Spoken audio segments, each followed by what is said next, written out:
ça fait super longtemps que je n'ai pas fait de live. Et certains savaient que j'allais revenir.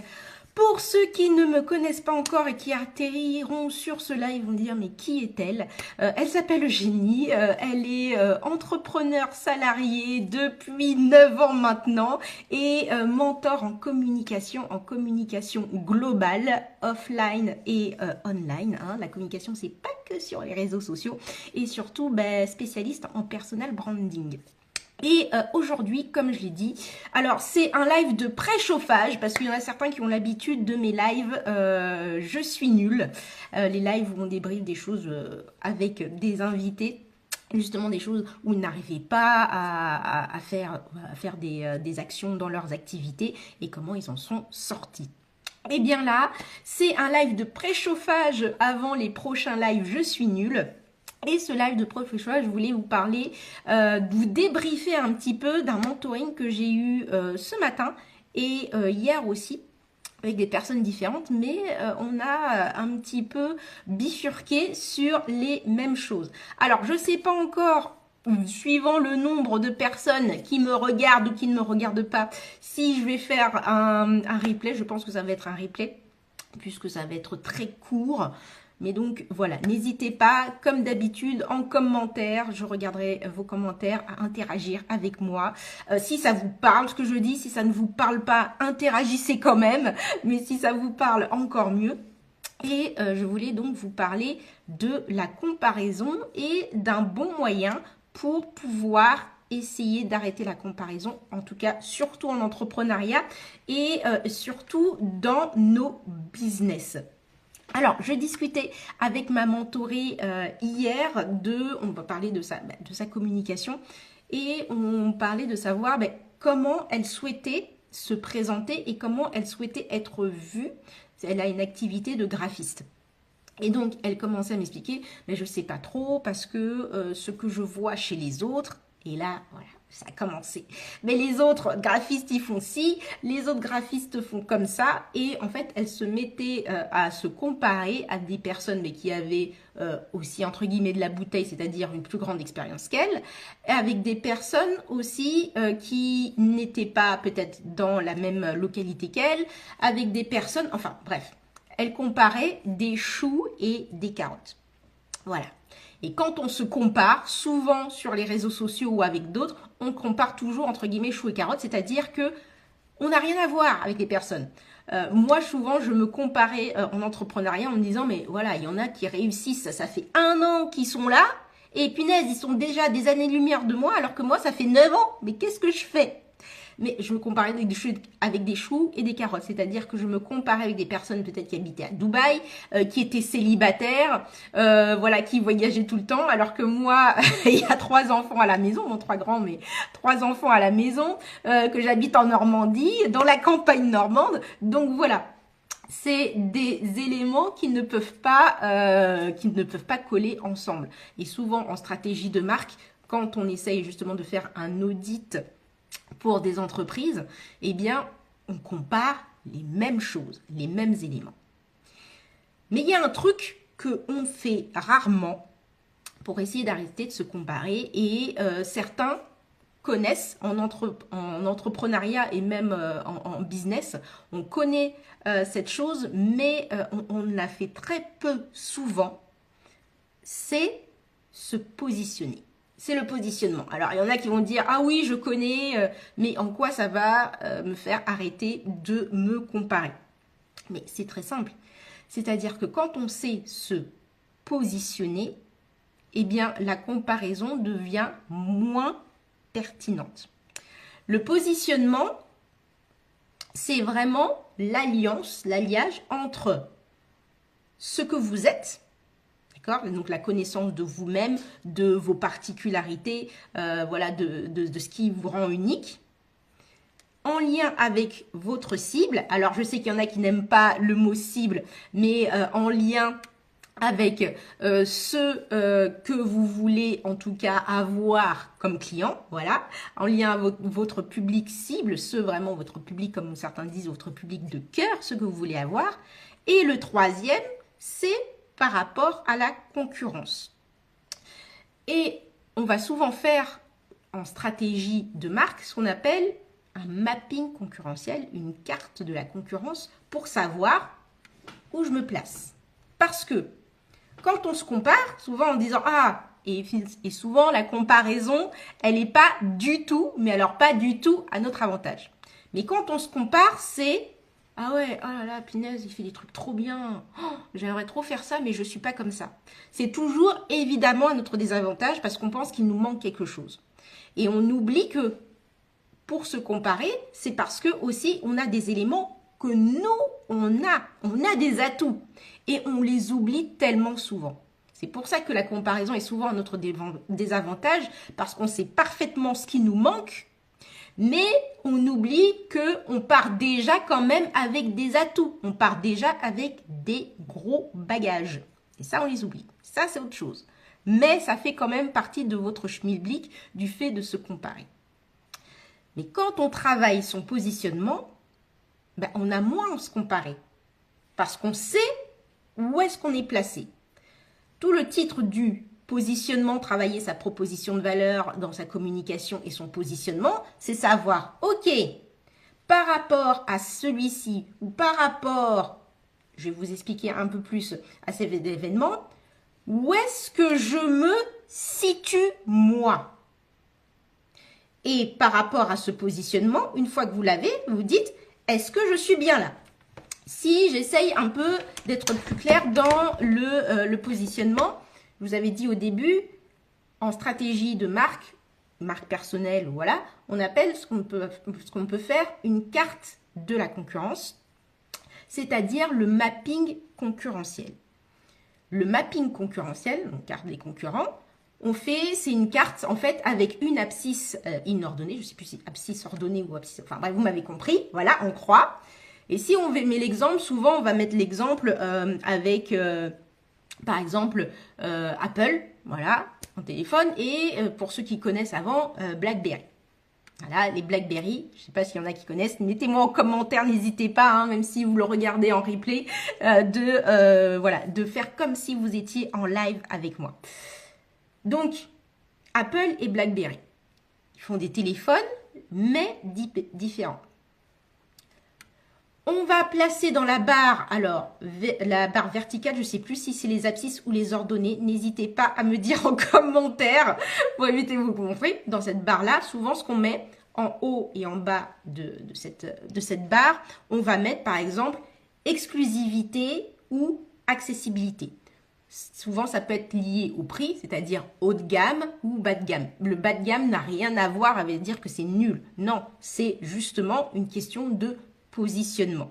Donc, on va mettre sur cette barre-là, donc verticale, exclusivité, et en dessous, on va mettre accessibilité. Ensuite, sur la barre horizontale, donc qui va être au milieu, qui va traverser donc notre barre d'exclusivité et d'accessibilité, on peut mettre par exemple design, créativité, et de l'autre technicité. Ce qui fait que ça va vous faire en fait faire quatre éléments, 4 points où pouvoir se placer. Par exemple, on va mettre Apple dans le côté exclusivité et plutôt créativité. Donc plutôt ici design. Et je vous parlais tout à l'heure de BlackBerry. BlackBerry était aussi, je ne sais même plus si cette marque elle existe toujours, elle était aussi dans l'exclusivité, mais plutôt dans la technicité. Elle n'allait pas mettre en avant son design. Et voilà comment elle se positionne. Donc vous, dans votre activité, dans votre secteur, c'est pareil. Il faut trouver le positionnement. Ce qui est plus simple pour vous, c'est de commencer par le côté, la barre horizontale, la barre verticale justement, je m'embrouille, en disant effectivement, est-ce que vous êtes plutôt dans l'exclusivité ou plutôt dans l'accessibilité. Mais ensuite, au niveau de la barre horizontale, c'est à vous de choisir les éléments. Est-ce que vous êtes plutôt dans le côté expertise ou alors dans le côté motivation, développement. Ça, c'est à vous de choisir.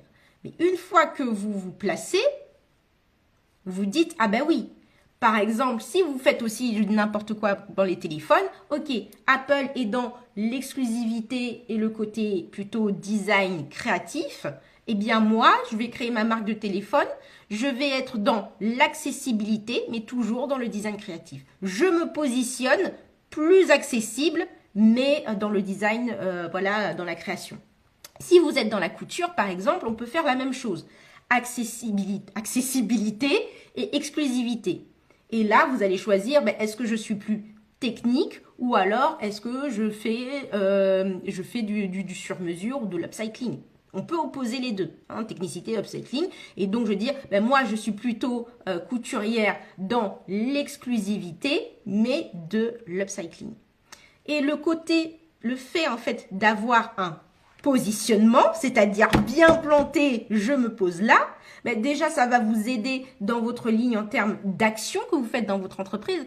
C'est-à-dire que si je suis dans le positionnement, je ne sais pas, exclusivité, donc plutôt haut de gamme, eh bien aussi mes couleurs, les couleurs de ma marque, de mon entreprise vont aller aussi vers un côté exclusif, vers un côté peut-être entre guillemets, je dis n'importe quoi, luxe. Les actions aussi que je vais faire, mes prix aussi vont être en fonction de mon positionnement. Les actions que vous allez faire vont être vraiment à chaque fois en fonction de votre positionnement.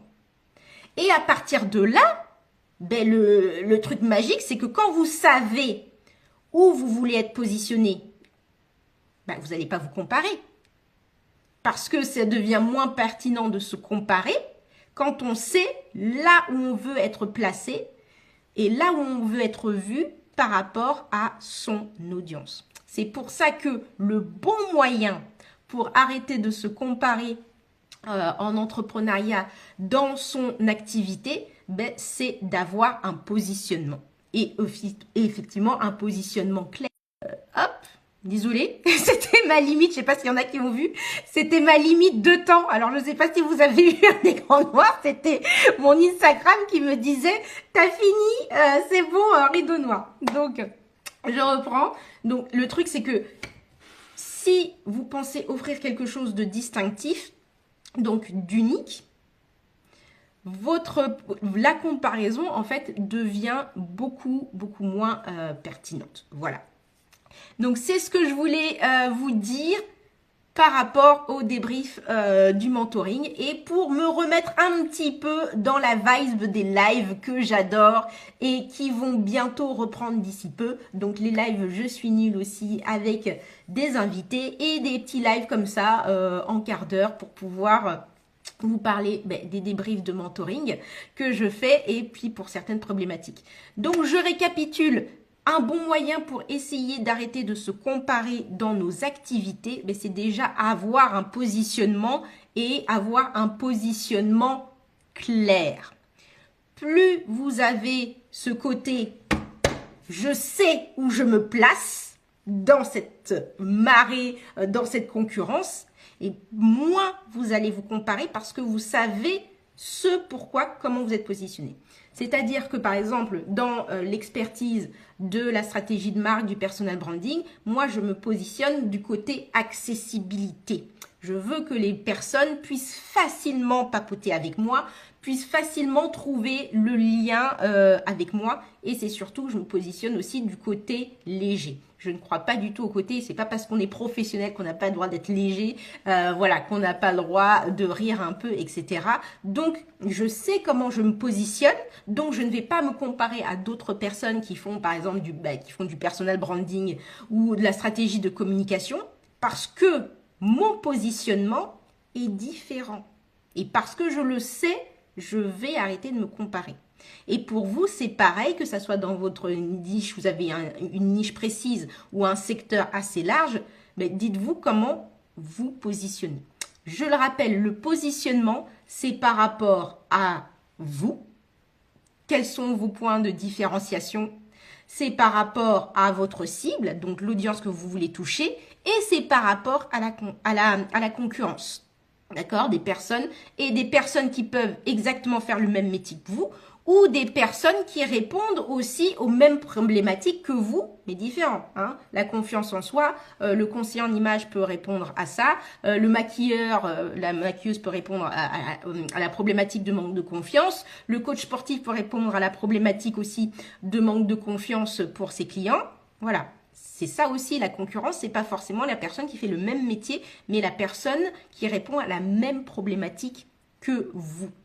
Donc, c'est ces 3 piliers qui vont vous aider à mettre votre positionnement, dire, ok, je me place là et je n'en bouge pas, si après vous pouvez évoluer, mais en étant positionné, eh bien, vous allez pouvoir vous dire, ok, ah oui, lui, il fait ça, ouais, mais moi, je sais que je ne suis pas dans le même positionnement, donc c'est pas grave. Parce que soit je veux attirer des personnes différentes, ou soit ma manière de travailler est différente, soit mon approche est différente, soit voilà. Donc rappelez-vous la carte du mapping concurrentiel, d'accord, la carte concurrentielle. Donc le plus souvent, le côté vertical, rappelez-moi si c'est abscisse ou ordonnée, j'ai complètement perdu le fil. Donc n'hésitez pas à me dire en commentaire, je ne sais plus si cette barre-là c'est l'abscisse ou c'est l'ordonnée. Je crois que c'est l'ordonnée, l'abscisse, mais dites-moi. Et donc, souvent on peut se comparer donc du côté exclusivité, accessibilité, donc ce qui veut dire soit le tarif, donc tarif élevé ou tarif moyen, ou alors haut de gamme, bas de gamme, selon dans quel secteur. Le bas de gamme, je rappelle que ça ne veut pas dire que ce n'est pas bien, c'est un positionnement aussi. Donc, soit exclusivité, accessibilité, et alors, dans la barre de différenciation, c'est à vous de choisir. Voilà, moi je peux mettre par exemple professionnel ou légèreté, donc je suis plutôt dans l'accessibilité léger, d'autres seront dans l'exclusivité professionnelle, d'autres voilà, soit aux antipodes, soit il y aura 4 plans où vous pouvez vous placer. Et quand vous avez trouvé ce qui vous positionne, enfin comment vous vous positionnez, la comparaison, voilà, ce n'est plus qu'un lointain souvenir.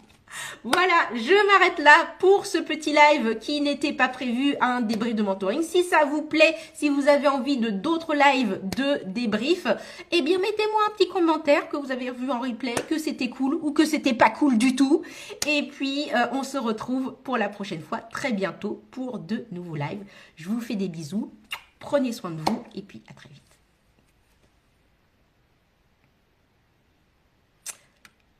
Et j'ai dit à très vite, mais je sais plus comment on termine les lives. Je sais plus comment c'est, si c'est marqué terminé. Voilà. Et donc, je vous redis à très vite.